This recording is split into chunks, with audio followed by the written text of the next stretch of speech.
रूप पाहता लोचनी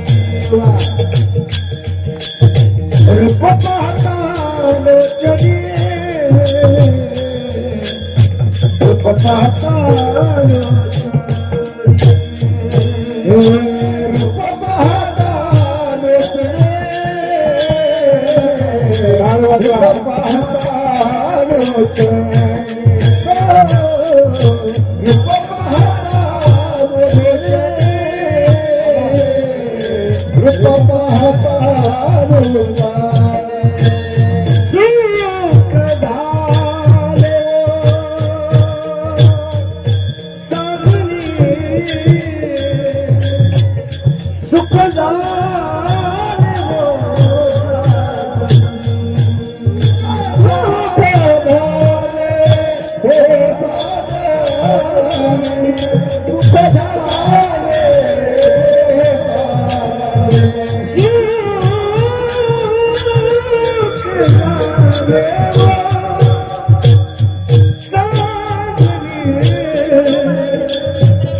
सुख झाले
साजनी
एक मनुष्य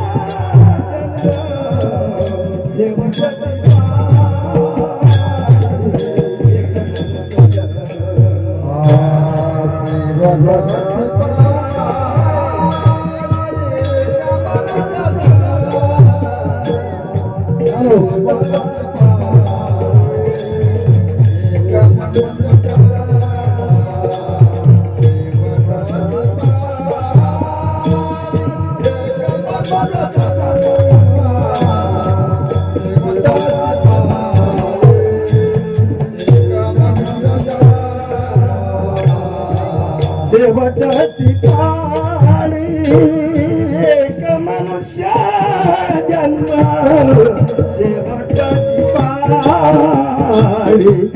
एक मनुष्य जन्म शेवटाची पाळी एक मनुष्य जन्म शेवटाची पाळी एक मनुष्य जन्म शेवटाची पाळी एक मनुष्य जन्म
शेवटची पाळी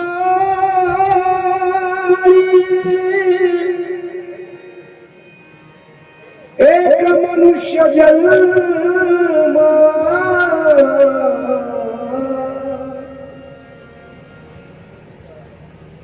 शेवटची पाळी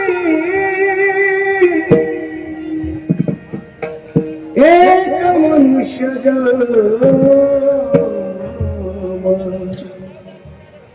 चुकलियावर मथेरा पडे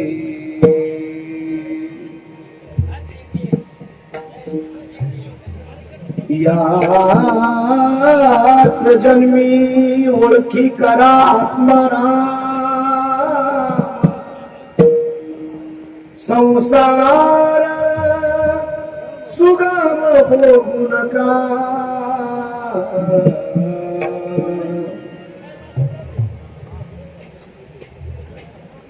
संसारी असावे असोनी नसावे भजन करावे वेळोवेळा याच जन्मी ओळखी करा आत्माराम संसार सुगम भोगू नका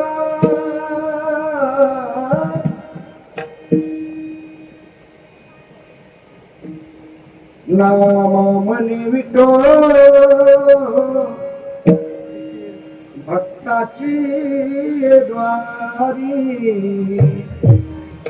धरोनिया करी सुदर्शन याच जन्मी ओळखी करा आत्माराम जितेंद्रियं बुद्धिमतां वरिष्ठं वातात्मजं वानरयुद्धमुख्यं श्रीरामदूतं शरणं प्रपद्ये हे नीलांजन समाभास रविपुत्र यमाग्रजं छायामार्तण्डस्य भूतं तं नमामि शनैश्वरं महायोगपीठे तटे भीमरत्यां वरं पुण्डलिकाय दातुं मुनीन्द्रैः समागत्य तिष्ठन्तमानन्दकन्दं परब्रह्मलिंगम भजे पांडुरंगम पांडुरंगा करू प्रथम नमन दुसरे चरणा संताची या त्यांच्या कृपादाने कथेचा विस्तारो बाबाजी सद्गुरुदास तुकाजयांचे केली स्मरण होय सकळ विद्येचे अधिकरण तेची वंदो श्री चरण श्री गुरूंचे ते नमस्कार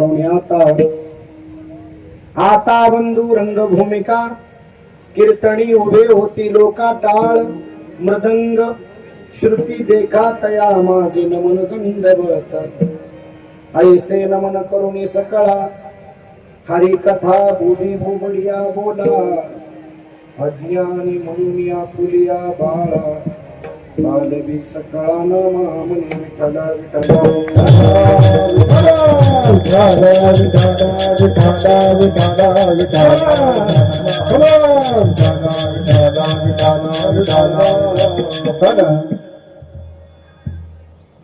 ओम नमो ज्ञानेश्वरा इतरी टल्ल्या करुणा करा दयाळा तुमचा अनुग्रह लादलो पावन झालो चराचरी मस्तक हे पायावरी या वारकरी संताच्या सेवे लागी सेवक झालो तुमच्या लागलो निज चरण आहो स्वामी तुकया देवा यावरी न करावा अवेर शेवटचे पाळी एक मनुष्य जन्म चुकली यावर मग फेरा पडे याच जन्मे ओळखी करा आत्माराम संसार सुगम भोगू नका झाले का तुमचं कीर्तने विक्षेपतेची पैमरण म्हणून कीर्तन विक्षेप झालं साधन आहे आपण मनोरंजनाचं साधन म्हणून पाहिलं म्हणून आपल्याला त्याची वेळ आपल्याला त्याचं महत्व कळत नाही म्हणून आपण सुधरत नाही जर कीर्तनाचं महत्व सुधार आपल्याला कळलं असतं तर एवढे 100 वर्ष सत्य चालले तरी सुद्धा आपल्यात परिवर्तन नाही त्याचं कारण आहे आपलं कीर्तनावर लक्ष नाही कीर्तन हे उद्धाराचं साधन आहे जेणेकरून कीर्तनामध्ये बसल्यानंतर आपलं अंग हरिरूप झालं पाहिजे कीर्तन चांग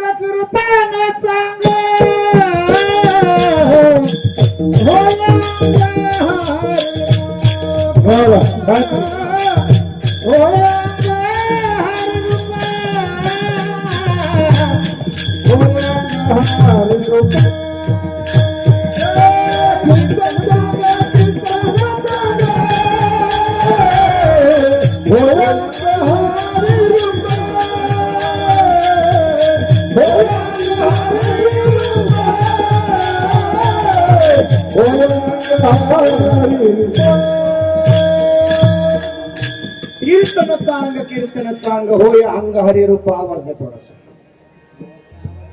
तुमचं नाव घे त्यांच्या पुण्यस्मरणासाठी आपण जमलेलो आहोत ना त्या व्यक्तीच्या बाबतीत जर बोलायचं झालं तर परमार्थ क्षेत्रातली अतिशय मोठी व्यक्ती ज्यांचा हार्मोनियम ऐकल्यानंतर विशेष महाराष्ट्रामध्ये बऱ्याच हार्मोनियम वादकांपैकी बऱ्याच भजन्यांपैकी बऱ्याच वारकऱ्यांपैकी ज्यांचं अग्रगण्य नाव घेतलं जातं ते आमचे जयसिंग भाऊ आजही त्यांचं नाव निघतंय भाऊंचं नाव का निघतंय ऐका कोणाची नावं कधीही निघत नाही मृत्यू लोकांमध्ये जीवन जगत असताना जन्म झाल्यानंतर मृत्यूपर्यंत जो मधला कालखंड आहे त्याच्यामध्ये जो संसारामध्ये आणि परमार्थामध्ये जो आपण प्रवास केलेला आहे ना तो प्रवास व्यवस्थित केलेला पाहिजे नाव 2 लोकांची निघतात किती 2 लोकांची मृत्यू लोकांमध्ये जीवन जगत असताना 2 लोकांची नावं शिल्लक राहतात पण प्रामुख्यानं ज्याची अपकीर्ती आहे जो वाईट वागतो त्याचंही नाव निघतं आणि जो समाजामध्ये चांगलं वागतो त्याचंही नाव निघतं जो वाईट वागतो त्याचं वर्ष श्राद्ध होतं आणि जो अखंड परमार्थामध्ये जीवन जगतो त्यांचे पुण्यस्मरण होतात विठाला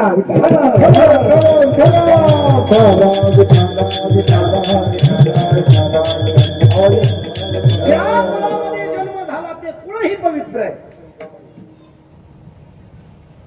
ज्या देशामध्ये जन्म झाला तो देशही पवित्र आहे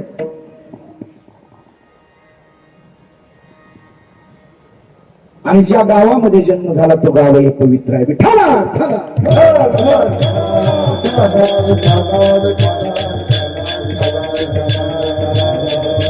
वाक्य लक्षात आहे मला मराठी कळते का तुम्हाला लोक सहज म्हणतात अरे तुला मराठी कळते का मराठीत सांगितलेलं कळतं का असा एक शब्द आहे आणि मराठी कळते का हो तुम्हाला असा एक शब्द आहे.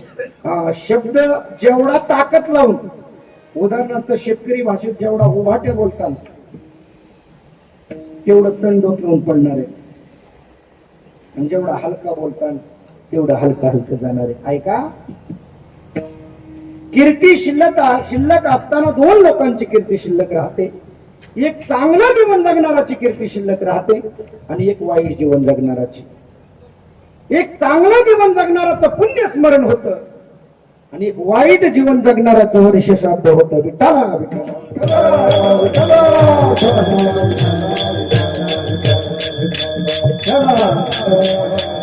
शेवटची पाळी एक मनुष्य जन्म, चुकली या वर्म फेरा पडे, याच जन्मी ओळखी करा माराम, संसार सुगम भोगू नका.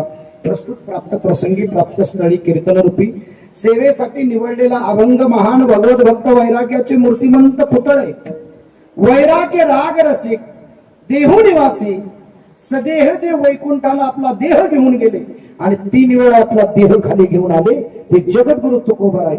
आता नामदेव आहे जो जगद्गुरु तुका अवतार नामयाचा संप्रदाय सकळाचा येथोनिया. जगद्गुरु तुकोबा आहे म्हणजेच नामदेव आहे, आणि नामदेव आहे म्हणजे जगद्गुरु तुकोबा आहे. दोन्ही संत दिसताना वेगळे आहेत पण असताना मात्र सारखीच आहे. महाराज पंढरपूर निवासी ज्यांचं देवाचं ज्यांच्यावर अतोनात प्रेम होतं, देव त्यांनी हट्ट केल्यानंतर देव त्यांच्यासाठी जेवण करायला येत होता. याचा अर्थ व्यक्ती संत सामान्य नाही. अशा नामदेवरायांचा 4 चरणाचा अभंग आजच्या कीर्तन रूपी सेवेसाठी विठ्ठला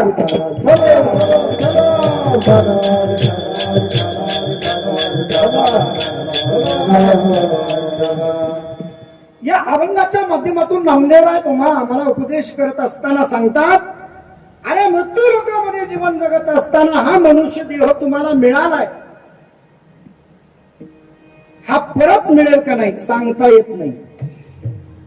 जो देह तुम्हाला ज्या कामासाठी मिळालाय तो परत तुम्हाला मिळेल का नाही सांगता येणार नाही. हा देह मिळालाय हा शेवटचा समजा, आणि म्हणूनच याच्यातून तुम्ही काहीतरी साध्य करून घ्या.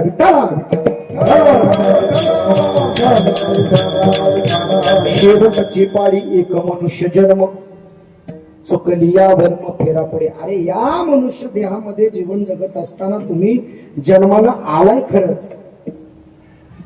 पण तुमच्याकडून अनेक चुका घडणार आहेत. त्या चुका बाजूला राहू द्या, पण जी चूक तुम्ही करणार आहे ती चूक तुमच्याकडून होता कामा नये.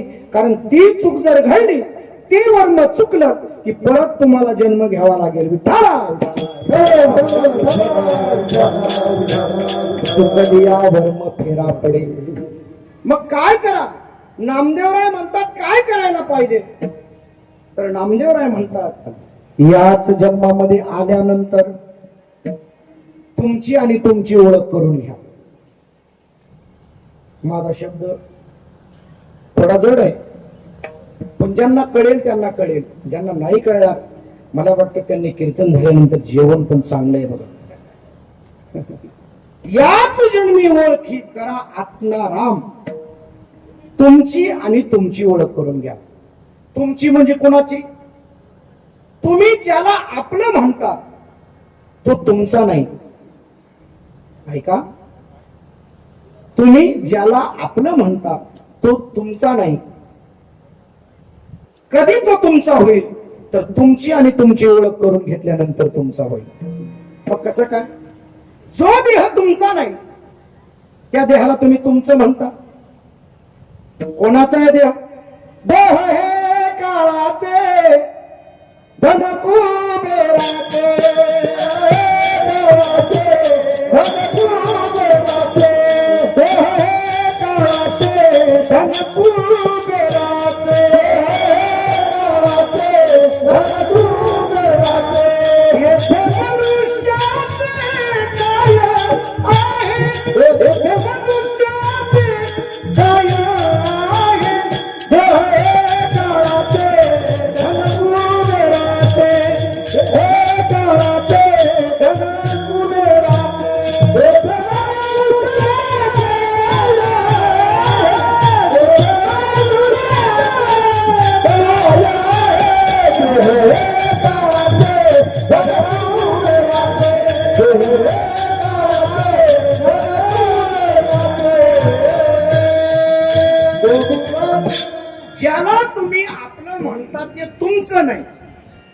बरोबर, पण तुम्ही त्याला सोडायला तयार नाही. अरे जी वस्तू भाड्यानं आणली, भाड्या न आणली, मराठी भाषा आहे, जशी वळवता येईल तशी वळल बर का. जी वस्तू भाड्यानं आणली ती वस्तू एक ना एक दिवस द्यावीच लागते.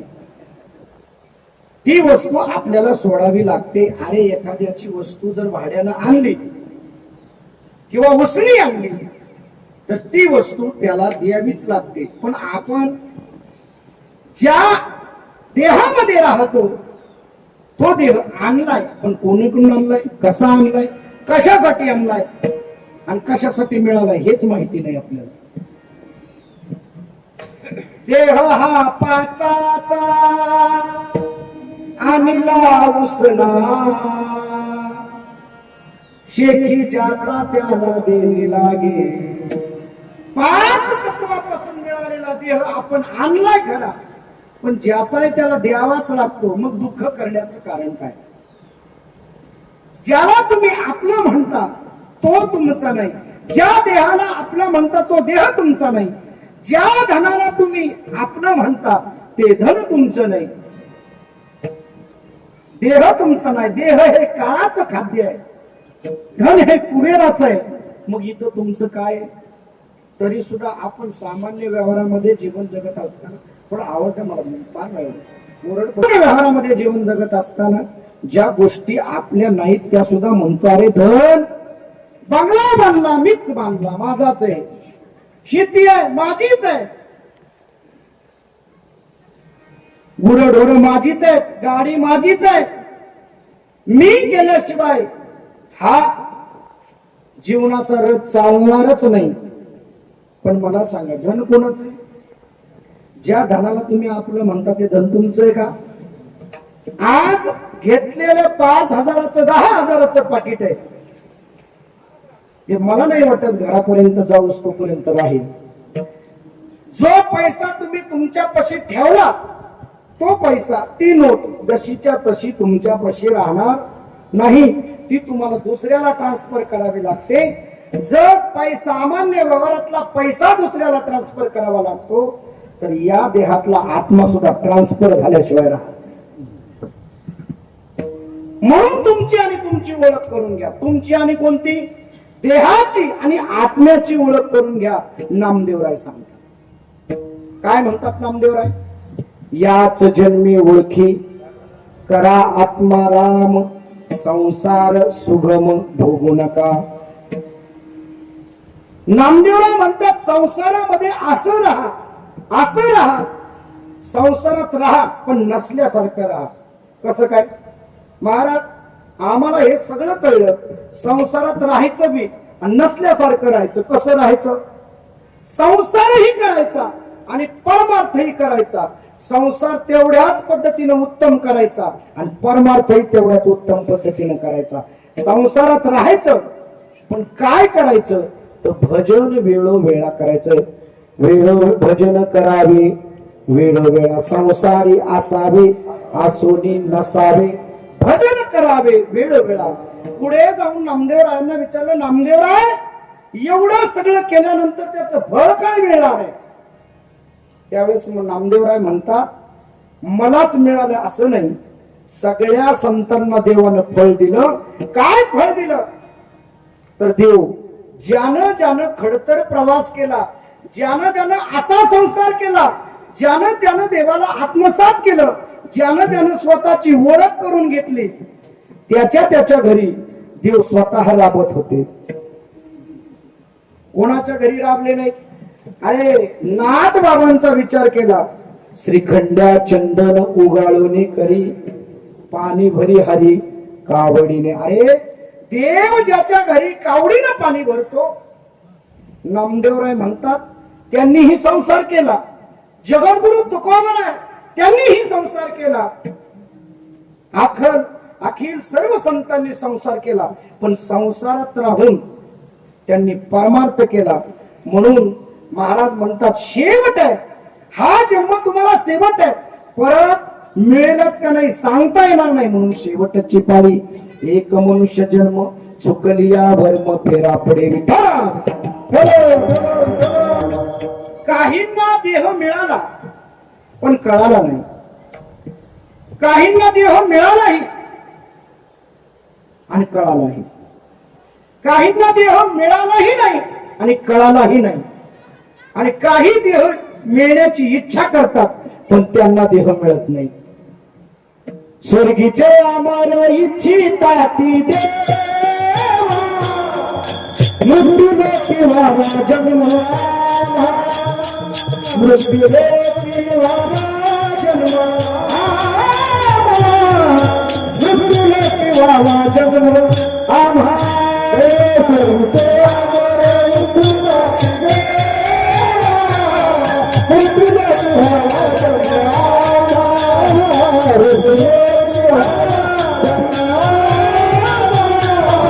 मृत्यूने किंवा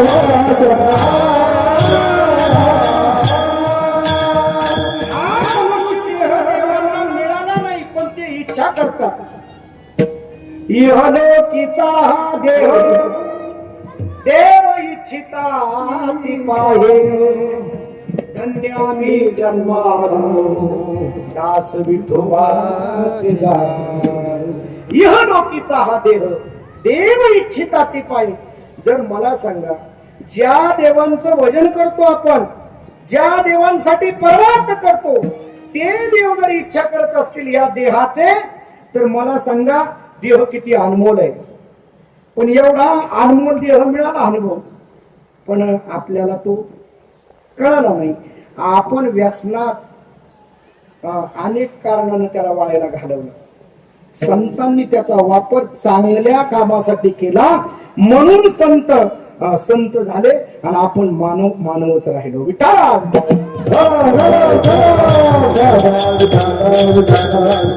देवांना देह मिळाला नाही पण त्याची किंमत कळाली. पण त्यांना देह मिळेलच का नाही सांगता येत नाही. मग पुण्याची पाऊटी सरे, सवेची इंद्रपणाची उटी उतरे, येऊ लागती माघारे मृत्यू लोका. त्यांचं पुण्य संपल्यानंतर त्यांना मृत्यू लोकामध्ये जन्म मिळेल, पण माणसाचाच मिळेल सांगता येत नाही. कारण योनी अनेक आहे. 84 लक्ष योनी फिरून आल्यानंतर माणसाचा जन्म मिळतो. म्हणून नामदेवराय म्हणतात, शेवटची पाळी एक मनुष्य जन्म, चुकली या वर्म फेरा पडे. बघा, पशु पक्ष्यांना देह मिळालाही नाही आणि देह कळालाही नाही. म्हणून त्यांच्या जीवनामध्ये पाप जरी घडलं त्यांना पापही लागत नाही आणि पुण्य घडलं पुण्य पाप पुण्य काय पशु काय पाप पुण्य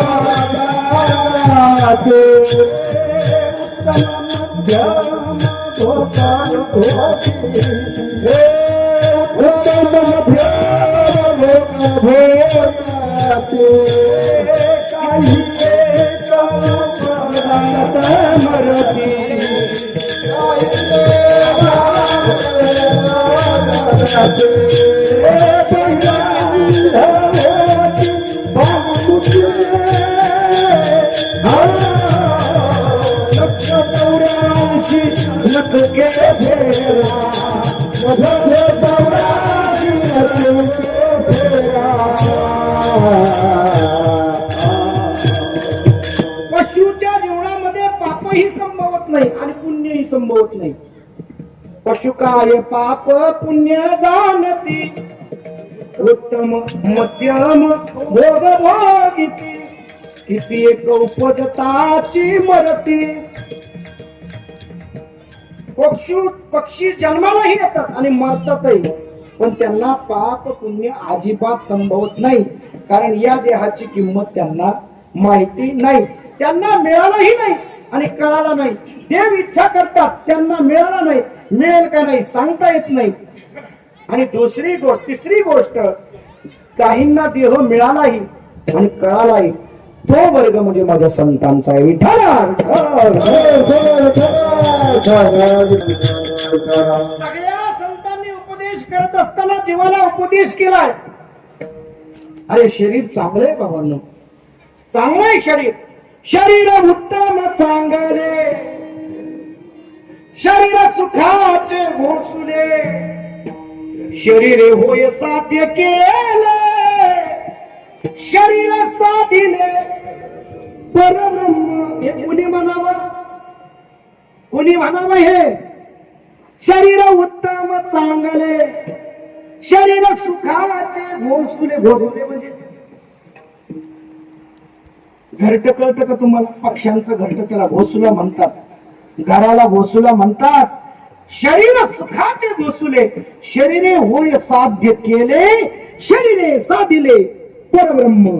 याच शरीरानं परब्रह्माची प्राप्ती होते. एका ठिकाणी महाराज असं म्हणतात आणि तुमच्यासाठी एक दुसरं प्रमाण म्हणतात.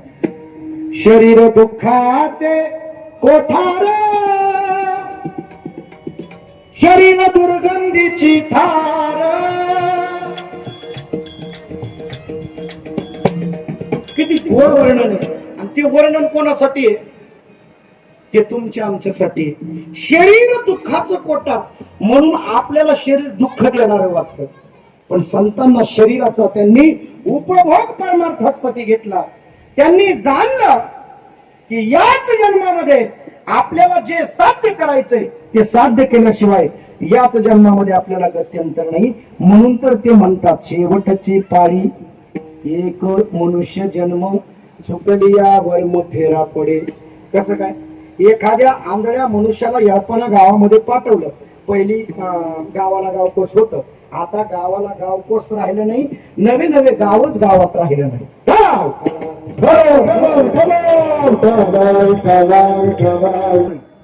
परिसर खूप मोठा आहे, पण गावात गेल्यानंतर मला वाटतं गावाला वेस आहे का?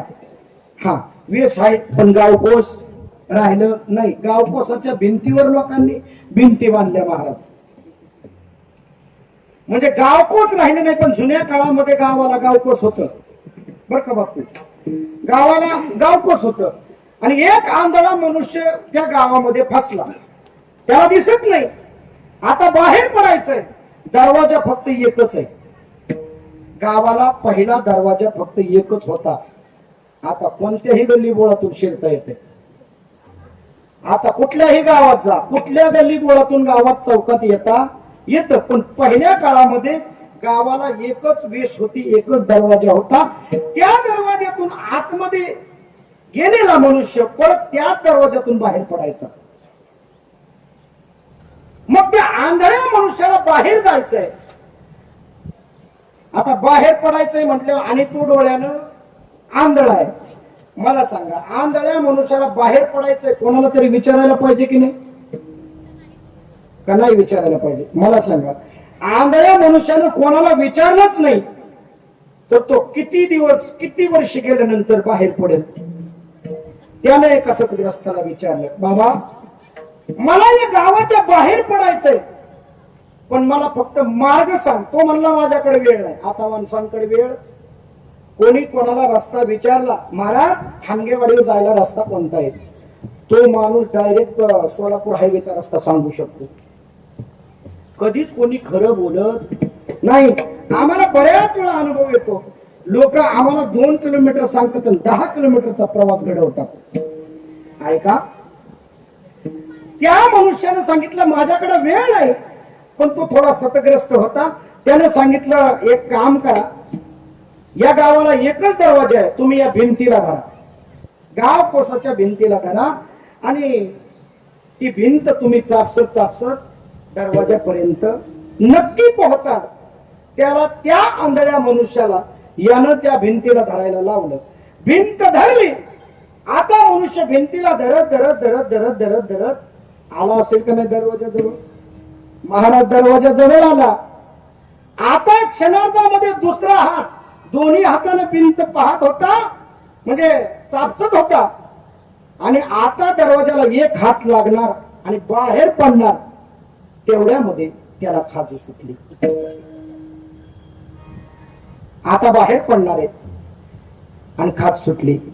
खाज सुटायला लागल्यानंतर मला सांगा, खाज सुटल्या मनुष्य खाजवेल का? काय करेल? त्यानं खाजवायला सुरुवात केली, पण पावलं बंद नव्हती. तो 2च पाऊल पुढे गेला. परिणाम खाजू संपली आणि त्यानं परत भेतडाला पकडलं. असा किती दिवस भेतडाला जर येडं घातल्यानंतर तो घराच्या बाहेर पडत किंवा गावाच्या बाहेर पडत? मला गावाचं आणि त्या आंधळ्याचं सांगायचं नाही. ऐका, या जन्म मरणाच्या फेऱ्यामध्ये जी संसार रूपी भिंत तुम्ही पकडली आहे आणि परमार्थ रूपी दरवाजा तुम्हाला जवळ आहे, पण तुम्ही त्या परमार्थ रूपी दरवाजाच्या बाहेर पडण्याऐवजी त्या भिंतीला धरून पूर्णपणे येडे घालता. आणि ज्या दिवशी तुम्हाला तुमचा मोक्षाचा मार्ग आता क्षणामध्ये मोकळा होणार आहे, त्यावेळेस तुम्हाला खाज सुटते. कोणती खाज सुटते तुम्हाला? ठीक आहे, बायको माझी ही सुद्धा खाजच आहे, जमीन माझी खाजच आहे, गाडी माझी खाजच आहे, सगळा संसार माझा खाजच आहे. ही खाज सुटते, पण ही खाज जाते कधी महाराज? ज्या दिवशी डोळ्यानं दिसत नाही, ज्या दिवशी हात काम करत नाही, ज्या दिवशी पायी तीर्थाची यात्रा करू शकत नाही, आता सगळा भार आपला दुसऱ्याच्या बोकांडी आहे. आणि मग ही खाज कमी होते आणि मग मनुष्याच्या लक्षात येतं, पूर्ण जीवन जगलो गड्या, पण ज्याच्यासाठी जगायचं होतं त्याच्यासाठी नाही जगलो, आणि ज्याच्यासाठी जगायला नको होतं त्याच्यासाठी जीवन जगलं. असंच आहे का नाही व्यवहारात? बघा, तुम्हाला देह प्रपंचासाठी दिलेलाच नाही. देव दिला देह भजना गुणटा तू याचा आता सगळं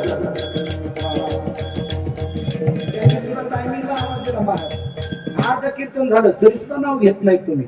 त्यांनी असा आवाज क्वालिटीचा दिला की माझं लक्ष आपोआप त्यांच्याकडे वेधून निघालं. म्हणून या ठिकाणी गोड सामोष्ट आता नावच घेतो, जाऊ द्या. नाही काय तशी नावाची गरज नाही त्यांना, त्यांचं नावच खूप मोठं आहे. नाना म्हणजे काय, नाना नाव काय सोपं आहे का? या ठिकाणी ठोसरे नाना अतिशय गोड साऊंड सिस्टीम आहे बरं का. त्यांचा मुलगा कुठे गेला काय माहिती. आता काय एकटा मुलगा असल्यावर तसंच असतंय बघा, ते कुठं फिरतंय पण काय बोलतायत काय. 2 असल्यावर कमीत कमी एकाला तरी दाबून धरता येतो. म्हणून नाना या ठिकाणी अतिशय गोड सिस्टीम. टाळकऱ्यांपासून जर विचार केला तर महाराष्ट्रातले दिग्गज टाळकरी माझ्या कीर्तनासाठी आहे. भजन विश्व म्हटलं तरी वावगं ठरणार नाही. या ठिकाणी ज्यांचा अतिशय गोड अभिनय जर पाहिला महाराज तर असं वाटतं तो माणूस खरंच पेलेला आहे काय. पण नगरे मामा या ठिकाणी उपस्थित आहे. जास्त परिचय करून नको द्यायला. तुम्ही एखाद्याची विकेट घ्यायला बसलाय कीर्तन झाल्यानंतर. नगरे मामा या ठिकाणी आहेत, बाळासाहेब या ठिकाणी आहेत, आमचे भाऊ या ठिकाणी आहेत. इकडं भजन विस्म म्हणून ज्यांना संबोधलं जातं, आमच्या पुंडलिक महाराज नागवडे यांच्या सोबत ज्यांनी अनेक वर्ष टाळकरी म्हणून काम केलं, पण कीर्तनाची काय त्यांनी दिशा स्वतःच्या ताब्यावर अंगावर दोरा घेतली नाही. आमचे सावळकर मामा या ठिकाणी आहेत, मामांना धन्यवाद देतो. या ठिकाणी जंबे आबा अतिशय गोड व्यक्ती म्हणतो महाराज. काय बोलावं तेवढं थोडं आहे त्यांच्याबद्दल. नको नको तुमच्या तोंडाने अजिबात आमची स्तुती करू नका, कारण आम्ही त्या लायकीचे असं नाही आबा म्हणणार, पण आबांचा स्वभाव अतिशय गोड आहे. इकडं आमचे रतन महाराज महाराष्ट्राचं वैभव अतिशय गोड आवाज आहे, तुम्हाला ऐकायला मिळेल. आणि इकडं हात बांधून जे उभे राहिलेले आहेत ना, सगळ्या क्षेत्रात हा माणूस मागच नाही महाराज. सगळ्या क्षेत्रात म्हटलं बरं का मी, म्हणजे असं एकही क्षेत्र नाही जगाच्या पाठीवर, असं एक क्षेत्र त्यांनी सोडलं नाही की त्या क्षेत्रामध्ये ते माग आहेत. मग तुम्हाला कोणतं क्षेत्र घ्यायचं तुमच्या पद्धतीने घ्या, पण माझ्या क्षेत्रामध्ये अतिशय गोड स्वभावाचे आमचे गायक विठ्ठल महाराज अतिशय गोड. आणि मंडवगण गावचं भूषण अतिशय गोड आवाज आहे. आमचे वसंत आबा या ठिकाणी आलेले, महाराजांनाही धन्यवाद. इकडं सुद्धा टाळकरी मंडळी चिंबळ्याहून आले, त्यांनाही धन्यवाद. चांगले पॅन्टीवर बी चांगले दिसतात. इकडं या परिसराचं भूषण नवे नवे या कार्यक्रमाच्या शेजारी ज्यांचं घर आहे, आणि मला वाटतं पकवाजामध्ये ज्यांचा हात खंड आहे, पकवाज ऐकावा आणि पुन्हा ऐकावा तर आमच्या पांडुरंग आबांकडून ऐकावा. म्हणून आम्हाला मिस्त्रींना, त्यांना मिस्त्री म्हणतो तर आम्ही आबा म्हणतोय. असू द्या, काही अडचण नाही. पण अतिशय गोड, जेवढा तबला गोड आहे तेवढाच पकवान गोड आहे, त्याच्यापेक्षा त्यांचा हात गोड आहे.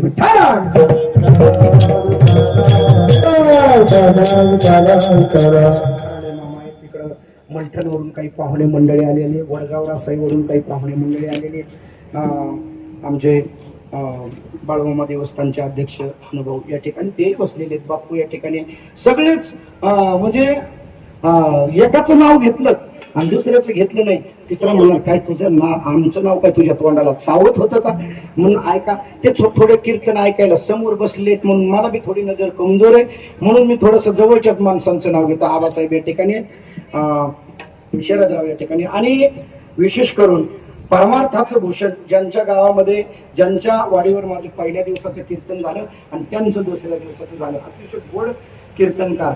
आणि या घरातील ज्यांचे नाते संबंध आहेत, व्याही म्हणून आमचे भोजन तात्या, त्यांनाही धन्यवाद देतो. सकाळीच एक दांडा हाणून आले तात्या, तात्यांनाही धन्यवाद देतो. इकडं वडगाव, रासाई वडगाव गावचं भोजन अतिशय गोड, आमच्या गुरूंना ज्यांनी पेटी शिकवली असे आमचे लक्ष्मण भाऊ, त्यांनाही धन्यवाद देतो. इकडे विनेकरी आहेत, ज्यांच्यामुळं कीर्तनाची सेवा मिळाली. आमच्या उमाताई, त्यांनी माझी कीर्तनं भरपूर वेळा तिकडे ऐकली, युट्यूबला ऐकली, रील्सवर ऐकली, आणि नवे नवे आपला माणूस मोठा झाला पाहिजे ही ज्यांची धारणा आहे, आमच्या उमाताई आणि रमेश दादा मेजर आहेत. त्यांच्यासाठी एकच वाक्य बोलून जाईल, जर जगा मृत्यू लोकांमध्ये जर त्याग कोण करत असेल तर तो मिलिटरीचा त्याग आहे महाराज.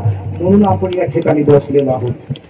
या ठिकाणी सुखानं समाधानानं आपण जे हसतोय, जे व्यवहार करतोय, जे आनंद लुटतोय, तो फक्त त्यांच्यामुळे. ते जर नसले तर आपल्या जीवनामध्ये कधी आक्रमण होतील सांगता येत नाही. अरे प्रपंचात तर आपल्यावर आक्रमण होतात, कधी बायकोचं आक्रमण होतं, कधी संसाराचं आक्रमण होतं, कधी गावाचं आक्रमण होतं. पण ते नसतील तर परदेशांचं सुद्धा आक्रमण आपल्यावर झाल्याशिवाय राहणार नाही. म्हणून रमेश दादा, त्यांना धन्यवाद देतो. आणि ज्यांच्या पुण्यस्मरणानिमित्त आपण या ठिकाणी जमलेलो आहोत, कैलासवासी जयसिंग भाऊ,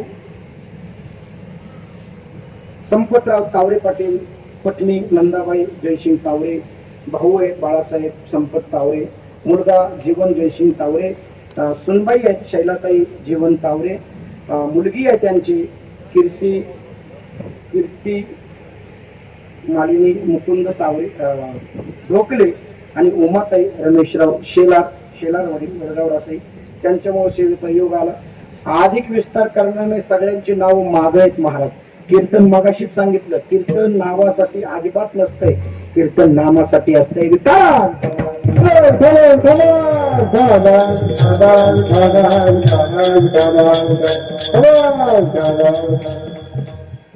पक्ष्यांना देह मिळाला नाही आणि कळाला नाही तरी सुद्धा नाथ महाराज वर्णन करत असताना, उदाहरण देताना सुद्धा पक्ष्यांचंच देतात.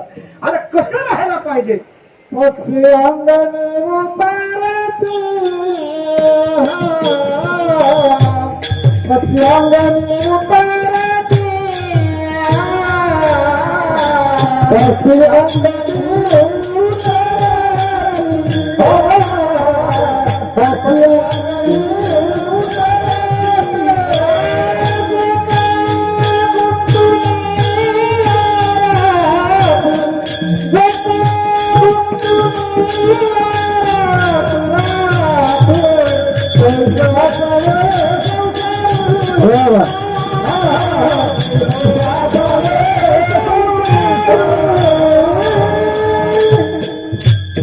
ज्याप्रमाणे पक्षी अंगणात उतरतात, दाणे टिपतात, पोट भरतात आणि निघून जातात, त्याप्रमाणे आपण या मृत्यू लोकांमध्ये आल्यानंतर जीवन जगलं पाहिजे. पक्ष्यांकडे पहा.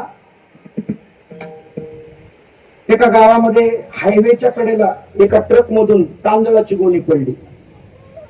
गोणी तांदळाची पडल्या बरोबर फुटली आणि त्याच्यामधले जे तांदूळ आहे ते इकडं तिकडे विस्कळीत झाले. पक्षी आले, प्रत्येक पक्षी यायचा आणि तांदूळ टिपायचा आणि निघून जायचा. तीच गुन्हे एका माणसानं पाहिली. पक्षी एक एक धान्य टिपत होता, निघून जात होता. ती गोणी माणसानं पाहिली, मागचा पुढचा विचार केला नाही, डायरेक्ट गोणीच पाठीवर टाकली आणि घरी घेऊन आला. कोणासाठी गोणी घरी आणली? कोणासाठी आणली? वाल्या कोळी पाप करत होता. कोणासाठी करत होता? कोणासाठी? माझ्यासाठी अजिबात नव्हता करत. वाल्या कोळी पाप करत होता, पण संसारासाठी, आपल्या बायका मुलांसाठी करत होता, आई वडिलांसाठी करत होता. संतांची भेट झाली आणि एवढंच सांगितलं नारद महर्षीने, जा विचारून ये तुझ्या पापामध्ये बाकीचे सगळे सामील आहेत का. घरी गेल्यानंतर विचारलं, बायकोला पहिलं विचारलं, मी एवढं सगळं करतोय, तू माझ्या पापात सामील आहे का? ती म्हणली, तुमचं कर्तव्य करायलाच पाहिजे. मुलांना विचारलं, मुलगा म्हणला, तुम्ही नाही करायचं तर आमच्यासाठी कुणी करायचं? हाडाची काढ, रक्ताचं पाणी कुणी करायचं? तर ते तुम्हीच करावं लागेल. म्हटले, आई वडिलांकडे गेला. आई वडील म्हटले, बाबा तू आमच्यासाठी एकुलता एक मुलगा आहे, तुला करावंच लागणार आहे, पण तुझ्या धनामध्ये, प्रॉपर्टीमध्ये आमचा हिस्सा आहे, पण तुझ्या पापामध्ये आम्ही भागीदार नाही. त्या दिवशी वाल्याला पश्चाताप झाला आणि नारद महर्षींच्या पायावर वाकला. सांगितलं, महाराज काय करू? म्हटले, बाकी काही करू नको. हा जन्म तुला मिळालाय ना, हा शेवट आहे, याच काहीतरी सोनं करून घे. त्यावेळेस वाल्मिक ऋषीला सांगितलं, नामस्मरण करा, राम नामाचं नामस्मरण करा. परिणाम केले रामायण रामायण. एवढा नामस्मरणाचा परिणाम झाला की राम जन्माला येण्याच्या अगोदर हजारो वर्ष रामायण लिहून ठेवलं. ही ताकद जर कोणाची असेल तर ती नामाची ताकद आहे. म्हणून हा मनुष्य जन्म शेवट आहे. म्हणून पशु पक्ष्यांना जन्म मिळाला नाही आणि त्यांना कळाला नाही. ज्यांना मिळाला त्यांना आजपर्यंत कळालाच नाही. त्याच्यामध्ये आपण मोडतो. जन्माला येण्याची 3 कारण आहेत.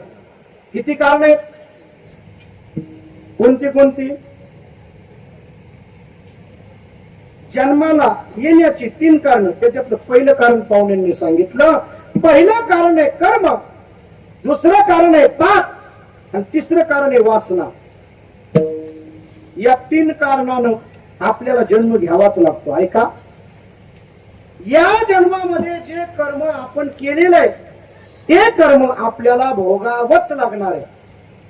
आणि चकारात्मक शब्द आला की असं समजून चालायचं, तुम्ही जे जे कर्म, पाप कर्म असो नाहीतर पुण्य कर्म असो, ते कर्म तुम्हाला भोगावंच. हे कर्म झाले त्याची भोगा, हे कर्म झाले त्याची भोगा, हे कर्म झाले त्याची भोगा, हे कर्म झाले त्याची भोगा, हे कर्म झाले त्याची भोगा, हे कर्म झाले त्याची भोगा, हे कर्म झाले त्याची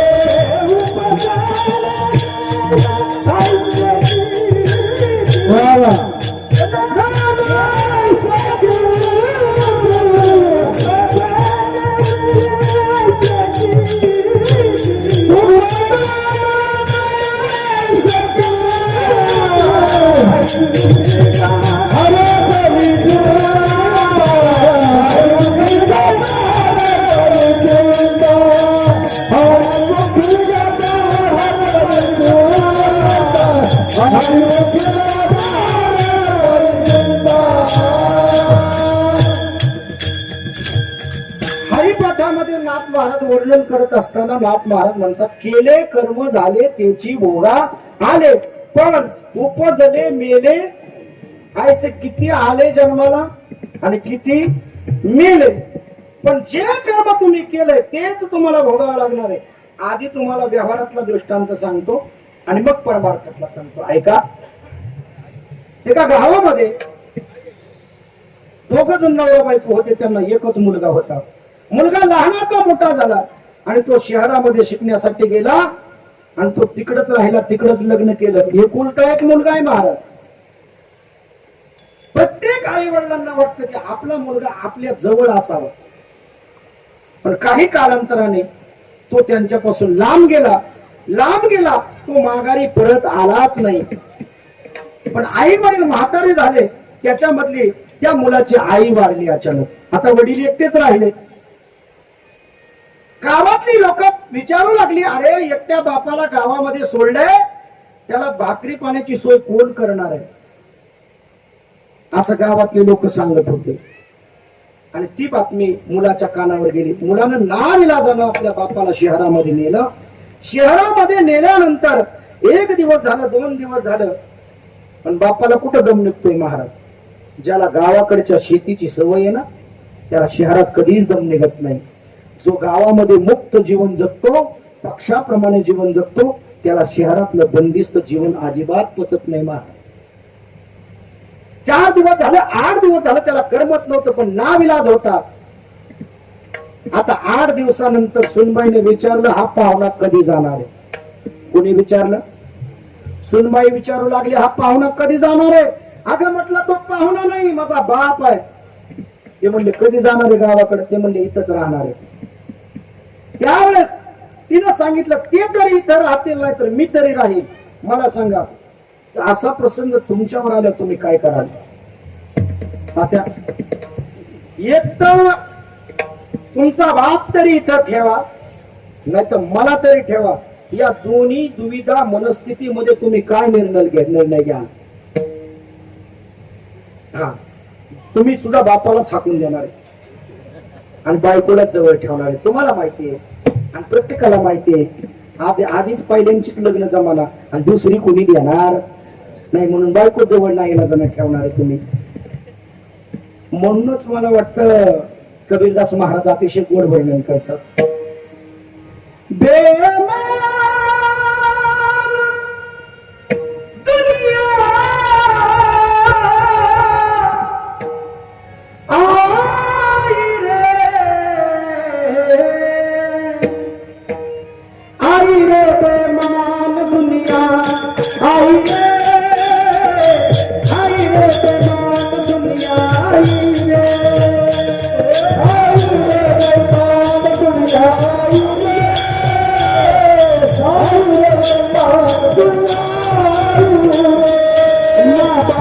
कोई नहीं माने, माँ बाप को कोई नहीं माने, माँ बाप को कोई नहीं माने, माँ बाप को कोई नहीं माने, माँ बाप को कोई नहीं माने।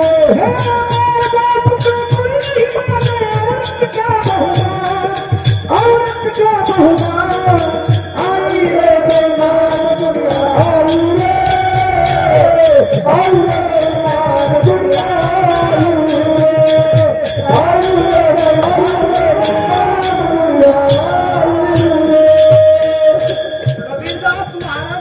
इतकी बेमान दुनिया आहे. आई वडिलांना इथं थारा नाही, बायकोला थारा आहे. जी बाई बाहेर घरातून आली, तिनं या घरावर राज्य करावं.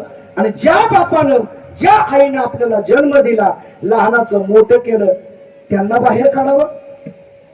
कबीरदास महाराज म्हणतात, आई रे बेमान दुनिया, माता पिता को कोई ना माने, औरत को बहुमान, साधु संत को कोई ना माने, हिजड़ों का बहुमान. ही बेमान दुनिया आहे. पण सगळे लोक तसे नसतात महाराज. त्या पोरानं सांगितलं, आता बायकोला जर सोडून द्यावं आणि बापाला जवळ ठेवावं तर बायको लांब होती, आणि बायकोला सोडून बापाला सोडून द्यावं तर बाप लांब होते. अरे पोटचा आपण ज्यानं आपल्याला वाढवलेला आहे तो बाप आहे, पण त्यानं मधला मार्ग शोधला. काय मार्ग होता मधला? त्यानं रेल्वेचे 2 तिकीट काढले. म्हणला, बाबा एक काम करा, उद्या आपल्याला संध्याकाळच्या गाडीनं काशीला जायचंय. काशीची 2 तिकीट काढले. बापाला सांगितलं, संध्याकाळी तयारीत राहा, पुन्हा स्टेशनवर बसायचंय आणि आपल्याला काशीला जायचंय. बाप म्हणला, आधीन मधीच कशी काय काशी करायची? बापानं सांगितलं, मी आधी काशी केली होती बाबा, आता मला काशी करायची गरज नाही. नाही नाही बाबा, म्हातारपणी मरायचं असेल तर एकदा काशीत जाऊन यावं. तो आता बापाला उपदेश करू लागला. बाप म्हणला, राजा तुझ्या मनातलं सगळं ओळखत असतो, अरे मी पण तुझा बाप आहे. मुलाच्या मनामध्ये काय चाललंय हे जर बापाला ना आईला कळलं नाही तर मला वाटतं ते बाप आई नसतील. मुलगा 12 वाजता घरी आल्यानंतर जी गोष्ट जो आवाज बायकोच्या कानावर पडत नाही तो आई वडिलांच्या कानावर पडल्याशिवाय राहत नाही. अरे मुलाच्या पावलाच्या आहटीने सुद्धा आई वडील सांगू शकतात तो आमचाच मुलगा आहे. श्रावण बाळाचे आई वडील आंधळे होते. श्रावण बाळाचे आई वडील आंधळे होते तरी सुद्धा दशरथ राजा पाण्याचा कलश घेऊन आल्यानंतर दशरथ राजाला ओळखलं कोणी? ज्यांना दिसत नाही त्यांनी सुद्धा दशरथ राजाला ओळखलं. अरे तू आमचा मुलगा नाही, आमचा श्रावण कुठे आहे सांग. मग दशरथानं सांगितलं. म्हणजे आई वडील फक्त आपल्याला श्वासावून सुद्धा ओळखू शकतात, त्यांना आई वडील म्हणतात. बापानं सांगितलं ठीक आहे जाऊ आपण उद्या. आणि बाप आणि तो गाडीमध्ये बसला. रेल्वे चालली आणि काशीमध्ये संध्याकाळच्या 2ला रेल्वे गाडी उभी राहिली. खाली उतरले. बापानं सांगितलं आता कुठं जायचं? बाबा आता कुठं जायचं नाही, एक काम करा, आपल्याला संध्याकाळी दर्शनाला जायचंय पण आधी आपल्याला आंघोळ केली पाहिजे, सुचिरभूत झालं पाहिजे ना. बाप म्हणला अरे बेड्या, संध्याकाळचं पाण्यामध्ये प्रवेश करू नये, संध्याकाळची फळं तोडू नये, संध्याकाळची फुलं तोडू नये. ज्याप्रमाणे आपण संध्याकाळचं झोपतो त्याप्रमाणे फळं फुलं ही झोपतात, तोडू नये राजा आणि पाण्यामध्ये उतरू नये. तो म्हणला मला बाकीचं माहिती नाही पण सकाळी गर्दी होईल, आपल्याला आंघोळ करता येणार नाही, आताच पाण्यामध्ये जावं लागेल. त्यानं सांगितलं नाही जमणार, मला पोहता येत नाही. पोहू नका, काही नका, पायरीवर घाटावर चला, गुडघ्या इतक्या पाण्यात चला. तो म्हटला मला पोहता येत नाही. त्यानं हाताला म्हातारं धरलेलं आतमध्ये ओढलं. गळ्या एवढ्या पाण्यामध्ये म्हाताऱ्याला ओढल्या बरोबर गळ्या एवढ्या पाण्यामध्ये ओढल्यानंतर म्हातारा म्हणू लागला आता बाद झालं एवढ्यावर. आता तो ढकलायला लागला. म्हाताऱ्याच्या लक्षात आलं आता पोरगा आपल्याला मारायच्या तयारीत आहे. म्हाताऱ्यानं त्याचे हात धरले आणि सांगितलं राजा काय करतो, का ढकलतो? त्यानं सांगितलं बाबा माझ्या बायकोची तुमची रोजची कटकटीला मी वैतागलोय. तुम्ही आता या गंगेच्या प्रवाहामध्ये वाहून जा, तुम्ही तुमचा देह समर्पित करा. राजा मरायला तयार आहे. अरे मी बाप आहे तुझा, कधीही तुझ्यासाठी मरायला तयार आहे. पण राजा एक काम कर, इथं ढकलू नको गड्या. तो म्हणला बाबा इथं ढकललं तरी तुम्ही वाहतच जाणार आहे पाण्यामध्ये. मग म्हटलं इथं नको ढकलू, थोडं वर नेऊन ढकल. तो म्हणला का इथं ढकलू नको? त्यावेळेस तळमळीनं त्या म्हाताऱ्यानं उत्तर दिलेलं फार गोड आहे, ते घरी घेऊन. ते म्हातारं त्याला सांगू लागलं अरे माझ्या जवानीमध्ये मीही तुझ्या वयाचा असताना माझ्या बापाला मी इथं ढकललं होतं म्हणून मला इथं ढकलू नको. जे कर्म तुम्ही जवानीमध्ये केलं तेच कर्म तुम्हाला भोगावं लागलं. व्यवहारातला दृष्टांत सांगितला. अरे सीतामाई लहान असताना सीतामाईला कर्म चुकलं नाही महाराज. सीतामाईला सुद्धा वियोग घडला. अरे जगाची जगन्माता आहे सीतामाता, पण सीतामातेला सुद्धा कर्म चुकलं नाही. लहान असताना पक्षाची जोडी कैद केली. रामायण छान सांगत होती म्हणून कैद केली. पक्षाची जोडी कैद केली. त्याच्यातली पक्षिणी गर्भिणी होती आणि तो नर पक्षी, तिचं त्या पक्षिणीवर खूप प्रेम होतं. त्या पक्षाने विनंती केली सीते आम्हाला सोडून दे, आमचा मुक्त विहार आहार, आम्हाला पिंजऱ्यामध्ये बंदिस्त जीवन करू नको. त्यावेळेस सीतामाई म्हणते मला रोज रामायण सांगावं लागेल. तुम्ही म्हणाल महाराज तुम्ही डोक्यावर पडले का? तुम्ही रामायण कसं काय? सीता हा रामायणातला भाग आहे. सीतेमुळेच रामायण घडलं आणि हा सीता जर रामायणातला भाग आहे तर सीतेला रामायण कसं काय ऐकायचं? मी आधीच प्रमाण सांगितलं. राम जन्माला येण्याच्या अगोदर हजारो वर्ष वाल्मिक ऋषींनी रामायण लिहून ठेवले असेल. मग आपल्याला त्याचा अंत लागणार नाही. किती रामायण आहेत, तुलसी रामायण असेल, अनेक रामायणाचे प्रकार आहेत, पण आपल्याला त्याचा अंदाज लागला नाही. सीतेनं सांगितलं मी तुम्हाला सोडत नाही. तो नर पक्षी काकुलतीला आला, त्यानं सांगितलं मला तरी सोडा, मी आकाशामध्ये जाईल आणि तिच्या जेवणाची काहीतरी व्यवस्था करील, अन्न पाण्याची व्यवस्था करील. त्यावेळेस सीता म्हणते इथं अन्नाला काय कमी आहे, अरे सोन्याचा घास तुम्हाला भरवेल. पण त्याला एकच उत्तर दिलं, ते घरी घेऊन जा. नवरा बायकोच्या प्रतिकूल परिस्थितीमध्ये आपली बायको जर गरोदर असेल तर तिला दुसऱ्याची गरज नसते महाराज, तिला तिच्या नवऱ्याची गरज असते. तिला तिच्या नवऱ्याची गरज असते. तिला तिच्या नवऱ्याच्या संपत्तीची गरज नसते, पण तिच्या नवऱ्याच्या साथीची तिला गरज असते. त्या पक्षानं सांगितलं मी जे अन्न शोधून आणणार आहे त्याच्यावरच तिचा उदरनिर्वाह होईल, अन्यथा आम्ही तुमचं अन्न ग्रहण करणार नाही. पक्षी सुद्धा स्वाभिमानी होते. ते पक्षाकडून शिकायला पाहिजे, म्हणजे पक्षाकडून नाही शिकलं पाहिजे, त्या पक्षाकडून नाही तर तुम्ही त्या पक्षात जाता आणि परत दुसऱ्या दिवशी संध्याकाळी ह्या पक्षात येतात. पश्चिमेकडून पक्षी निघतात आणि पूर्वेकडे जातात, बरोबर? तुम्ही जागे आहेत का? पूर्वेकडून पश्चिमेकडून निघतात पक्षी आणि कुठे जातात? आधी पूर्वेकडून निघतात आणि पश्चिमेकडे जातात. कशाला जातात? काही लोक म्हणत होते महाराज पक्षी पूर्वेकडून निघून पश्चिमेकडे का जात असेल. म्हटलं मला नाही माहिती गड्या, पण चारा शोधण्यासाठी पक्षी पश्चिमेकडे जातात. याचा अर्थ पश्चिम महाराष्ट्रातच चारा, म्हणून तर पूर्वेचे पक्षी पश्चिमेला येतात, गबाड घेऊन जातात. लेझर नाही सांगत मी, अरे पूर्वेकडचे पक्षी येतात तिकडनं फॉर्च्युनर गाडीमध्ये येतात, पश्चिमेला येतात आणि पश्चिमेकडून एवढा चारा घेऊन जातात, एवढा चारा घेऊन जातात की आपली वर्षभराची कमाई सुद्धा घेऊन जातात. आणि आपण सुद्धा आपल्या वर्षभराची कमाई एका 2 तासाच्या कीर्तनामध्ये देऊन जातो. हे ते पक्षाचं सांगतोय मी. ज्याला कळलं त्याला धन्यवाद, आणि ज्याला नाही कळलं त्यांनी पुंडलिका वरदेव. आपण म्हणलं ना जेवायला बसल्यानंतर महाराज म्हणा पुंडलिका वरदेव, ते म्हणतात द्या हुकूम. महाराज ओळखलं का? द्या हुकूम. आपण पुंडलिका वरदेव म्हटलं की तवर काही काहींची जेवण झालेली असतात, काही काहींना शिजूस्तवर दम निघतो, पण निवस्तवर निघत नाही. मला तिकडे जायचं नाही. ऐका, तो पक्षी निघाला पूर्वेकडून पश्चिमेकडे गेला आणि पश्चिमेकडे गेल्यानंतर आता 5 वाजल्यानंतर पक्षी परत पूर्वेकडे जातात. पण हा पक्षी काय तिकडे आला नाही. आता त्या पक्षीने मनामध्ये विचार केला, ज्या अर्थी 5 वाजले 6 वाजले पक्षी आला नाही, त्या अर्थी आपला पक्षी तुम्ही बसताय का खरं? तुम्हाला मी आधी सांगत असते, आधी मी आयोच लेणं घेऊन गेले पाहिजे, माझा नवरा नंतर मेला पाहिजे.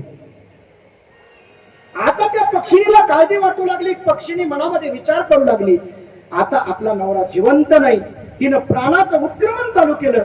आता तिच्या क्षणामध्ये प्राण जाणार आहे. ती सीतेला विनंती करू लागली, सीते मला सोडून दे, मी आकाशामध्ये जाते आणि पाहते माझा पक्षी जिवंत आहे का. पण सीतेनं सोडलं नाही माय बाप. परिणाम तिनं प्राणकंठामध्ये आणले, पण पक्षी दिवस मावळताना माघारी आलेला दिसला, पण हिचे प्राणकंठामध्ये आले होते. आता प्राण परत ठेवता येत नाही. आता क्षणार्धामध्ये ती मरणार आहे, याच्यात काय नवल आहे. तिच्या पोटातला गर्भ सुद्धा मरणार आहे. ती 2 जीवांची होती. पक्षी आल्यानंतर त्या तिच्या पक्षीने चितेनं परिस्थिती पाहिल्यानंतर त्यानं सीतेकडे पाहिलं आणि रडू लागला. आणि सीतेला त्यानं सांगितलं, सीते तुझ्यामुळे हा वियोग घडलेला आहे आम्हाला, तुझ्यामुळे माझी पत्नी मरते आणि तिच्या पोटातलं बाळही मरतंय. पण मी तुला शाप देतो, ज्याप्रमाणे आम्हाला वियोग सहन झाला करावा लागला, आमची ताटातूट केली, तुझीही ताटातूट एक ना एक दिवस होईल. परिणाम सीतेला सुद्धा 6 महिने अशोक वाटिकेमध्ये राहावं लागलं. एवढाच नाही तर सीता 2 जीवांची असताना लक्ष्मण भैयानं सीतेला जंगलामध्ये सोडून दिलं. परिणाम काय तर कर्म सीतेला सुद्धा चुकलं नाही, कर्म राजा दशरथाला चुकलं नाही, कर्म रामाला चुकलं नाही आणि कर्म रावणाला सुद्धा चुकलं नाही. कर्म श्रीराम वनवासा गेला, वियोगे मेरा कर में रावण शयमावला वियोग घडला सीतादेवी कर्मानं एवढ्यांना सोडलं नाही तर तुम्ही आम्ही तर कुठल्या झाडाचा पाला आहोत मायबाप म्हणून कर्म कोणाला सोडत नाही कर्म चुकलं की जन्म घ्यावाच लागतो म्हणून चुकली या वर्म